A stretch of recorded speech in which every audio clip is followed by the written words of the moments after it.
наш видеодневник обрастания Игоря бородой. Это Да, Игорь, кстати. Это Надежда. Прекрасно. И мы едем на Кавказ. Все-таки сказали это. Да. Сегодня по планам у нас долгий перегон до Республики Адыгея. 12 часов показывает навигатор. Прибытие примерно в 10 часов вечера по московскому времени. Мы вчера выехали, завезли сына в Орловскую область к бабушке, заодно кошку оставили и Да. сегодня с утра поехали.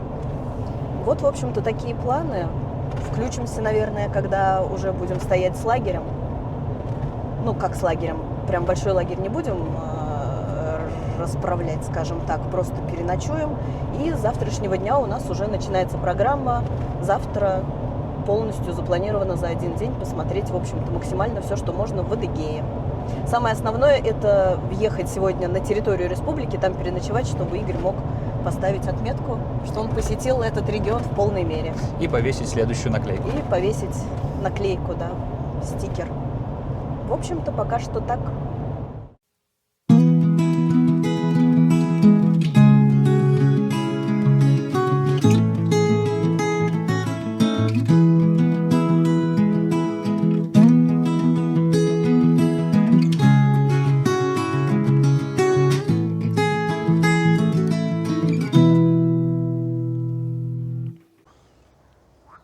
Как и обещали, ночное включение.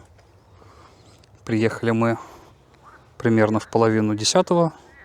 Всего дорога заняла 12,5 часов. По пути был дождь, ливень, местами пробки, Будет бабах, осторожно. местами объезды. Встали относительно недалеко от реки, но сначала подъехали к ней, и она как-то сильно разлилась. Поэтому решили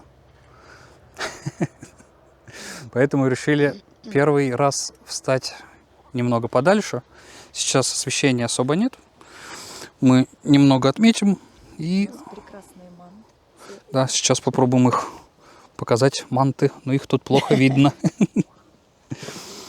И пойдем спать. А после этого уже будем изучать места Адыгеи завтра. Все, всем пока.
Едем от Белореченского водопада.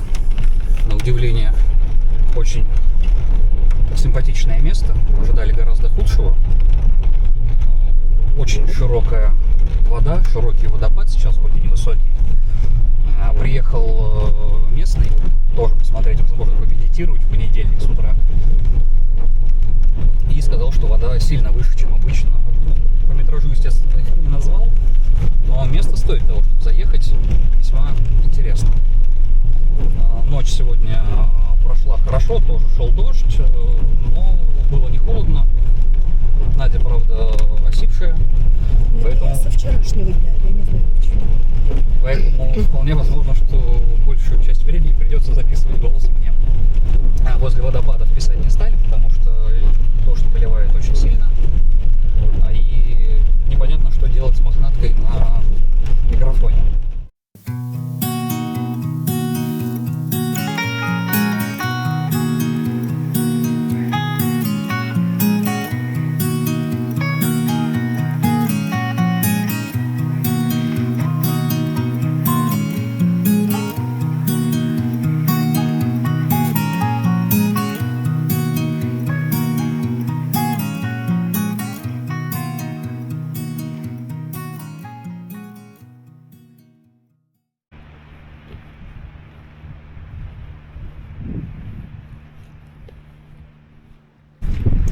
к 12 часам доехали до заповедника Лаганаки. Оставили машину, не доезжая метров 200 до КПП. Дошли до кассы. Оплата наличными, вход по 500 рублей за взрослых. Для детей и льготников цены иные. Это мы не смотрели, не спрашивали. На входе сразу есть туалет. Погода сейчас непонятная. Мы утеплились, потому что пока ехали, везде был дождь. Заезжали когда на Белореченские водопады, то достаточно промокли. Тут лежит снег. Да, снег здесь есть. И наверху, как только мы приехали, начался дождь, хотя по пути его не было. Ну, уже когда ехали по серпантину. А сейчас мы утеплились, и дождик прекратился. Но он может легко начаться. Хотя сверху солнышко появилось. Сейчас пойдем посмотрим смотровые площадки в окрестностях. И будем двигаться по серпантину обратно. Потому что там было много красивых смотровых, но они были на другой стороне дороги. И мы решили, что их посмотрим, когда будем ехать обратно.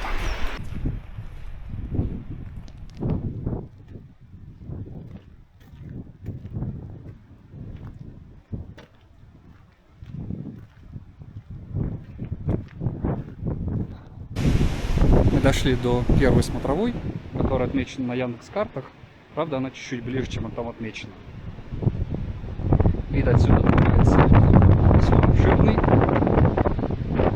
Имеется схема, где что расположено, и в целом даже достаточно понятно. Ветер сейчас такой, то что нежно треплет арматуру, поэтому как звук запишется, пока не совсем ясно. Поэтому чуть-чуть просто снимем. Несмотря на то, что 1 июня, деревья на плато еще не распустились в основном. Какие-то в снегу стоят, какие-то начинают зеленеть. Подходим ко второй смотровой. Здесь тоже информационные щиты, как и на первой, про разных обитателей. На предыдущей было написано, что делать, если вам встретится леопард. Главное, что там написано, это то, что о встрече с леопардом впоследствии сообщить людям, которые занимаются отслеживанием леопардов. Вид здесь в целом похож на то, что было на предыдущей смотровой. Дошли до точки, которая отмечена на Яндекс.Картах как достопримечательность плато Лаганаки. Здесь есть туалет. Мужчины, по всей видимости, у нас олени, а женщины оленицы. На входе в Лаганаки есть карта с маршрутами. И когда ты доходишь до этой точки, здесь тоже есть маршруты. Не описаны. Можно зайти на их сайт и, собственно, эту информацию посмотреть при желании. Поднялись на вторую смотровую. Отсюда вид весьма тоже интересный. Мне даже он больше понравился как-то. И смотрим, здесь вот этот серпантин виден, который мы видели до этого. И нет, по нему мы не ехали. Похоже, это какой-то новый, потому что на карте он обозначен как грунтовый. Видимо, до сих пор еще его то ли не ввели в эксплуатацию, то ли не разметили на карте. Но машину мы пока ни одной не заметили. На этих скалах мы сейчас возле цепочки вставали.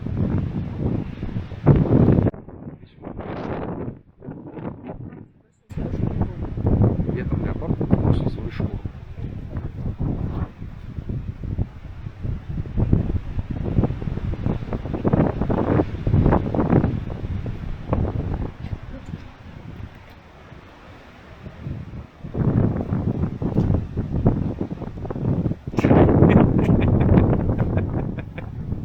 Как это произошло? Интересно, нам надо звонить о том, что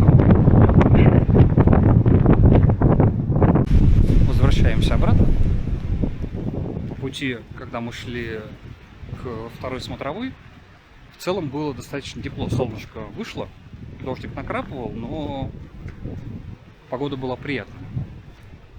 А сейчас буквально начали идти обратно, затянуло, моментально стало весьма прохладно, хотя дождик, наверное, даже ослаб, но погода неприятная, поэтому с собой лучше взять либо дождевики, либо непромокаемые куртки, желательно шапку, либо капюшон. Вернулись с плато. Примерно заняла дорога обратная минут 20. В целом посмотрели по карте. Там расстояние где-то 1,6 километра. Так что совсем недалеко, если не хочется проходить какой-нибудь там туристический маршрут, который на 3 суток. Поэтому где-то час с небольшим хватит в целом на всю дорогу. Доехали до Большой Азижской пещеры. Здесь примерно в 100 метрах до нее организована парковка. Мест относительно много, но я не знаю, какой здесь обычно наплыв. И вот парковки к пещере, к дороге к пещере ведет вполне себе оборудованный тротуар. Ветры, видимо, здесь действительно весьма сильные. Столб прям разорвало. И он здесь себе спокойненько лежит. Перед территорией написано то, что проезд свободный, но высота 2 метра. Я со своими 2,3 метра с палаткой зайти не смогу. И здесь еще есть схема пещеры. Поэтому, видимо, то, что она такая большая, туда можно только с гидом. Сейчас пойдем узнаем, как туда попасть. Машины ниже 2 метров, собственно, могут спокойненько сюда заехать. Парковка не асфальтированная, но есть место, где встать. А дорога полностью асфальтированная, в горочку идет. То место стоянки было не ближайшим, как оказалось. Есть еще ближе. Экскурсия у нас 14:20. Там открыто 3 зала из 5. Поэтому вместо 1000 человека стоимость по 600 рублей с человека взрослых. А пока мы ждем, нам еще остается минут 40 до нее, решили подняться на панораму. Сказали, что вид хороший на горы. Камушки здесь достаточно скользкие, потому что дождик шел. Ну так в целом нормально. Дети, вон, как видите, впереди поднимаются. Поднялись мы на панораму. Вид открывается, получается, на Даховскую. А рядом еще какие-то утесы. Но что это за утесы, не ясно, потому что табличек поясняющих никаких нет. Дорога заняла где-то минут 10 с небольшим. Но сейчас мокро, влажно. Где-то местами по мокрым камушкам, по мокрым камням. Где-то чавкает, где-то хлюпает. Но в целом люди, которые приходят, тоже там и с детьми. Так что тоже все преодолимо, без каких-либо проблем. Вид красивый. Зайти стоит. Посещение, кстати, здесь бесплатное.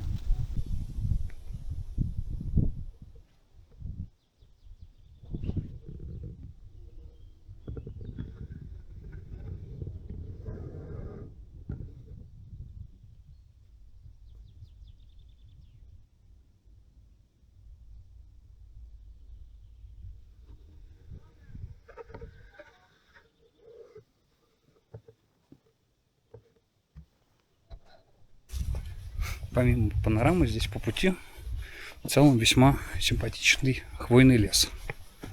Причем не сосновый, а еловый. Достаточно мрачный, но они не слишком густо растут, поэтому светло. Но воздух здесь хороший. Билеты вот такие, как ключ-карта для офисов и так далее. Первый раз их вижу, что такие делали. Вот на входе в пещеру турникет стоит.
Да. Превратился вот в это.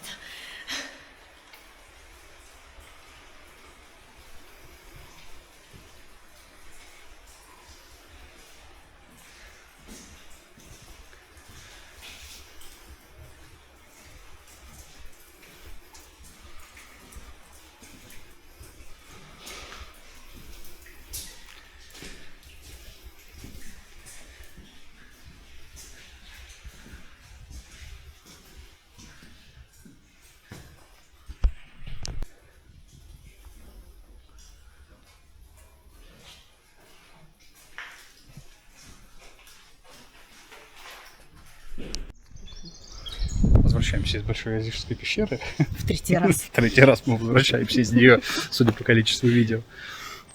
Перед этим посетили панораму. Видео-то тоже немного сняли.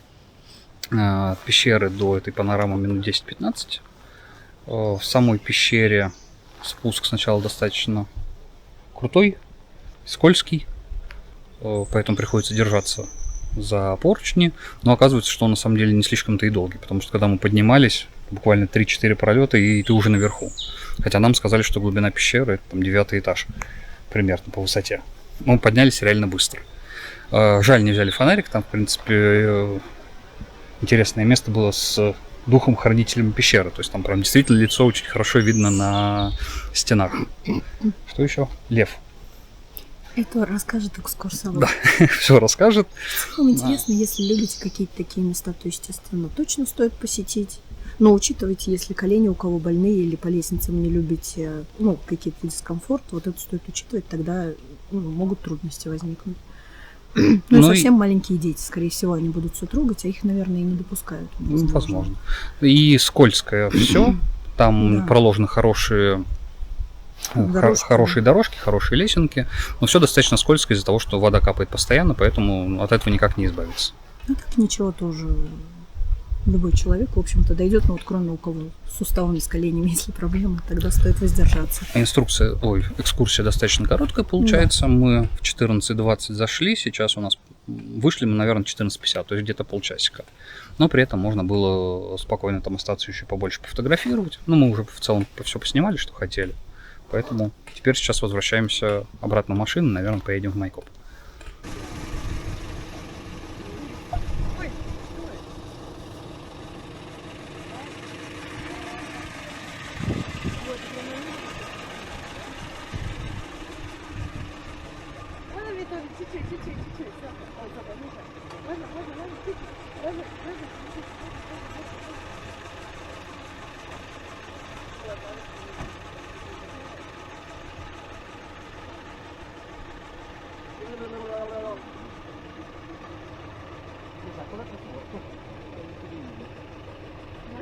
А вот когда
через это вроде.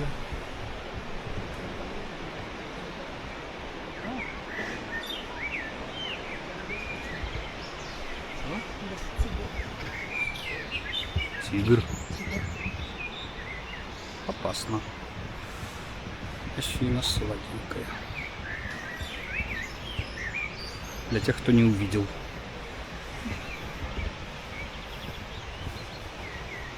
Ну и прудик есть.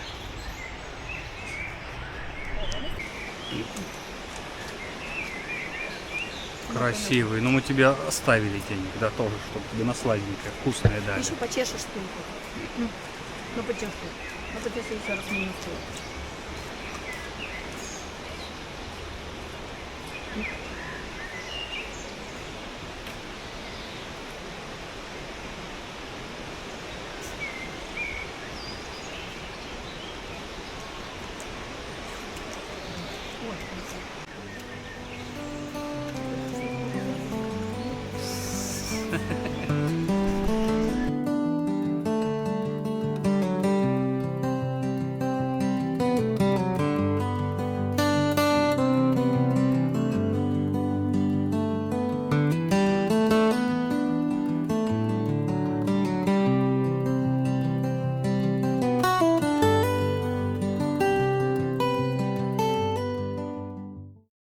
Шанинский храм.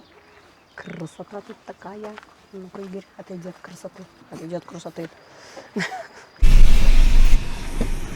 Здравствуйте, коровы.